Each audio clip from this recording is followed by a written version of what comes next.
संसद में 10 दिसंबर के दिन जब राहुल गांधी और गृह मंत्री अमित शाह के बीच चुनावी सुधार के मुद्दे पर जबरदस्त तरीके से बहस हुई थी और इस बहस में राहुल गांधी के ऊपर दहाड़ते हुए गृह मंत्री अमित शाह ने साफ शब्दों में कहा था कि यह संसद आपकी मर्जी से नहीं चलेगी और मेरे भाषण के क्रम को बदलने की आप जरूरत मत कीजिए। तो इस तस्वीर को देश भर ने देखा, देश भर में इस तस्वीर की चर्चा हुई। लेकिन उसी 10 दिसंबर की शाम 6 जनपथ दिल्ली से एक ऐसी तस्वीर निकलकर सामने आई जो तस्वीर देश ने नहीं देखी, लेकिन जिसकी कहानियां अब पूरे देश को पता चल रही है। इस तस्वीर के पीछे छिपे राहुल गांधी के सच की वो कहानी बाहर आ गई है जो वो देश को नहीं बताते हैं। देश को गुमराह करते हैं अपनी निजी जिंदगी और अपनी पॉलिटिकल जिंदगी के बीच। सियासत में राहुल कुछ और हैं और सियासत के बाहर राहुल क्या है, इस बात का खुलासा अब हो गया है। मौका था 6 जनपद यानी कि शरद पवार के घर में, सुप्रिया सुले के घर में, जिन्होंने शरद पवार के 85वें जन्मदिन से पहले दिल्ली में एक प्राइवेट डिनर पार्टी आयोजित की। इस पार्टी में तमाम बड़ी बड़ी हस्तियां पहुंची। जाहिर सी बात है, शरद पवार के संबंध जितने कांग्रेस से मधुर हैं उतने से ज्यादा बीजेपी से मधुर हैं, तमाम देश के दिग्गजों से मधुर हैं। तो शरद पवार के जन्मदिन के मौके पर कोई भी नहीं चूका। भारतीय जनता पार्टी के सांसद निशिकांत दुबे पहुंचे, अनुराग ठाकुर पहुंचे, जय पांडा पहुंचे, इसके अलावा दर्जनों सांसद पहुंचे, मंत्री पहुंचे। कांग्रेस की ओर से कांग्रेस पार्टी के पवन खेड़ा, सुप्रिया सिनेत, राहुल गांधी, प्रियंका गांधी ये भी पहुंचे। इनके अलावा जो एक खास शख्स पहुंचे जिनको लेकर हर तरफ चर्चा हो रही है, उनमें है उद्योगपति गौतम अडानी। अब मैं किस ओर इशारा करने वाला हूं शायद आप सुनकर समझ जाएंगे, लेकिन इस वीडियो के अंत तक पहुंचने के बाद आपको असली कहानी समझ में आएगी। अगर आप मुझसे व्यक्तिगत जुड़ना चाहते हैं तो नीचे मेरा फेसबुक और इंस्टाग्राम का एड्रेस मैंने दिया है, आर मोहन फॉर राष्ट्र, आप मुझ तक पहुंच सकते हैं। इस पार्टी में तेलंगाना के मुख्यमंत्री रेवंत रेड्डी भी मौजूद थे और शरद पवार की इस पार्टी में पहुंचने से कुछ दिन पहले ही, 4 से 5 दिन पहले, एक खबर आई थी जो हर अखबारों की सुर्खियों में थी, जिसमें कहा गया कि आखिरकार तेलंगाना सरकार गौतम अडानी के इन्वेस्टमेंट के लिए, निवेश को लेने के लिए राजी हो गई है। क्योंकि ये बातें लंबे समय से चल रही थी। पहले भी कहा जा रहा था कि गौतम अडानी तेलंगाना में इन्वेस्ट करेंगे, लेकिन राहुल गांधी जिस तरह अडानी के खिलाफ, जिस तरह प्रधानमंत्री नरेंद्र मोदी और उद्योगपतियों के संबंधों को लेकर पूरे देश में भ्रम का जाल फैला रहे थे, उन्हें लगा कि यह दांव कहीं उनका उल्टा ना पड़ जाए और उन्होंने तब इस निवेश को रोक दिया था। लेकिन 4 दिन पहले निवेश को स्वीकृति मिलती है और शरद पवार के घर में राहुल गांधी, गौतम अडानी और तेलंगाना के मुख्यमंत्री रेवंत रेड्डी एक साथ नजर आते हैं। अब अलग अलग बातें निकल कर आ रही हैं। इस पार्टी में गौतम अडानी और राहुल गांधी की मुलाकात को लेकर कई कहानियां सामने आ रही हैं। मैं तमाम कहानियां आपको बताऊंगा, तमाम थ्योरीज बताऊंगा, इनमें से सबसे ज्यादा सच कौन सी है वो भी बताऊंगा। एक थ्योरी का कहना है कि हां, यह बात सच है, राहुल गांधी, प्रियंका गांधी वाड्रा, तेलंगाना के मुख्यमंत्री रेवंत रेड्डी और गौतम अडानी इस पार्टी में गए थे। लेकिन कुछ लोगों का कहना है कि राहुल गांधी की मुलाकात गौतम अडानी से नहीं हुई, जबकि राहुल गांधी ने इस बात के अपडेट लिए थे कि क्या गौतम अडानी पार्टी से चले गए हैं, उसके बाद मैं उस पार्टी में आऊंगा। लेकिन ये एक पत्रकार के द्वारा बताई गई बात है, लेकिन ये सच उतनी नहीं कही जा रही, क्योंकि वो कहीं ना कहीं डिफेंड कर रहे हैं।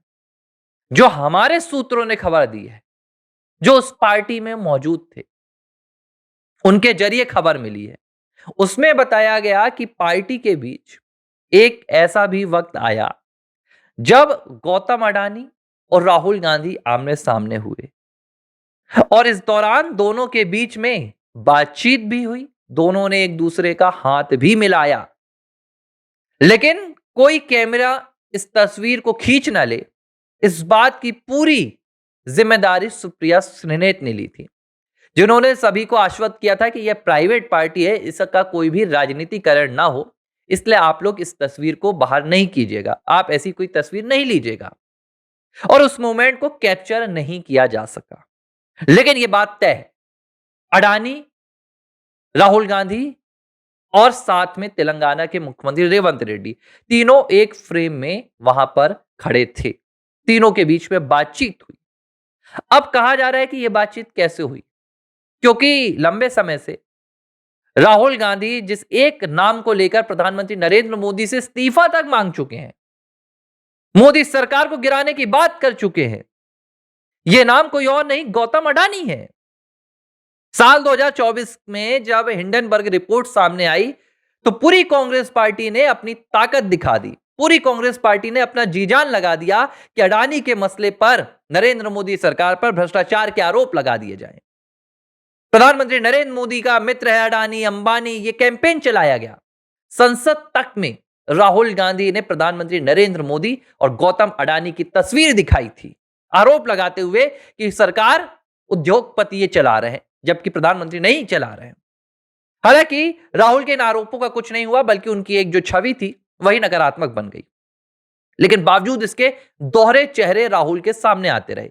एक चेहरा जिसमें वो केंद्र की राजनीति करते, तो गौतम अडानी और अंबानी के खिलाफ लगातार हमलावर रहते और सरकार के साथ मिलीभगत होने के आरोप लगाते। लेकिन दूसरा चेहरा वो था जहां पर अडानी उनकी राज्य सरकारों के राज्यों में जाकर निवेश कर रहे थे। इस बीच राहुल गांधी ने कभी भी गौतम अडानी और अंबानी के नाम को लेकर कोई भी जरा भी वहां पर उन्होंने इस तरह की तस्वीर नहीं दिखाई थी कि वो इनसे बातचीत करने वाले हैं। यहां तक कि जब मुकेश अंबानी के बेटे की शादी थी, तो वो खुद गए थे सोनिया गांधी के घर में, राहुल गांधी के घर में इनविटेशन देने। लेकिन वो तस्वीर कहीं कैमरे पर ना आ जाए, तो कांग्रेस पार्टी और पूरा विपक्ष गया था। पूरा विपक्ष, एक भी शख्स खाली नहीं था। लालू प्रसाद यादव का पूरा परिवार, अखिलेश यादव का पूरा परिवार, ममता बनर्जी का पूरा परिवार, कोई भी नहीं बचा था। सब गए थे इस पार्टी में, सिवाय एक के, राहुल गांधी के। क्योंकि राहुल गांधी को अंदर ही अंदर यह डर सताने लगा कि मैंने जो प्रोपेगेंडा फैला दिया देश में इन दो उद्योगपतियों को लेकर, जो मैंने देश की अर्थव्यवस्था को चौपट करने के लिए अपने झूठ के जंजाल बुने हैं, मैंने रोजगार को खत्म करने के लिए, स्टार्टअप्स को तबाह करने के लिए जो कहानियां रची हैं, अगर अब मेरी तस्वीर अडानी अंबानी के साथ आ गई तो मैं क्या करूंगा? मैं मुंह दिखाने लायक नहीं रहूंगा। आखिरकार इसी के चलते उन्होंने अंबानी की शादी भी छोड़ दी थी। लेकिन सच नहीं छिपा। अब ये जो तस्वीर सामने आई है, अलग अलग थ्योरीज आ रही, राहुल निकल गए, ये हो गया, वो हो गया, सब झूठ है, फरेब है। सच ये है कि तेलंगाना के मुख्यमंत्री रेवंत रेड्डी ने पूरी सोच समझ के साथ राहुल गांधी और गौतम अडानी की ये बैठक तय कराई थी शरद पवार की पार्टी में। और खुद इस बैठक के जो सबसे बड़े निर्णायक डायरेक्टर थे, निर्देशक थे, वो शरद पवार थे। शरद पवार ने यह पूरा मशवरा दिया था राहुल गांधी के लिए, गौतम अडानी से मुलाकात के लिए, किसे? तेलंगाना के मुख्यमंत्री रेवंत रेड्डी को, कि यह मौका रहेगा, आप यहां आइए, ना मीडिया इस पर सवाल उठा सकती है, ना कोई राजनेता, क्योंकि यह मेरा प्राइवेट बर्थडे पार्टी रहेगा। और इसी मौके का फायदा उठाकर राहुल गांधी गौतम अडानी के पास गए। क्यों गए? सवाल ये उठता है, क्यों गए? क्योंकि उनके राज्य नहीं चल रहे हैं। भाई साहब, कोई भी राज्य तब चलता है जब वहां पर उद्योगपति जाकर निवेश करते हैं। और आप देश का जो एक सबसे बड़ा उद्योगपति है, उसके खिलाफ अभियान चला रहे हैं। आप राजनीति करना भी जानते हैं या नहीं करना जानते हैं? जब राज्यों की स्थिति चौपट हो गई, तेलंगाना, कर्नाटक, हिमाचल, हर जगह ये हालात आ गए कि कांग्रेस अपने सरकारी कर्मचारियों को तनख्वाह नहीं दे पा रही है। तब उन्होंने क्या किया?